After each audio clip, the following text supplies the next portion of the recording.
రంగారెడ్డి జిల్లా మొయినాబాద్ మండలంలోని pendant farm house లో జరిగిన దువ్వాడ మాధురి జన్మదిన వేడుకకు ఊహించని విధంగా ఆటంకం ఏర్పడింది.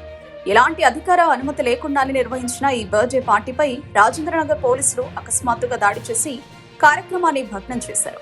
సమాచారం మేరకు ఆ పార్టీలో దువ్వాడ మాధురితో పాటు దువ్వాడ శ్రీనివాస్ మరియు ఇతర కుటుంబ సభ్యులు పాల్గొంటున్నట్లు తెలిసింది. రాత్రి వేళ అనుమతి లేకుండా శబ్దానికి కారణమవుతున్నారని స్థానికుల ఫిర్యాదుతో పోలీసులు అక్కడికి చేరుకున్నారు.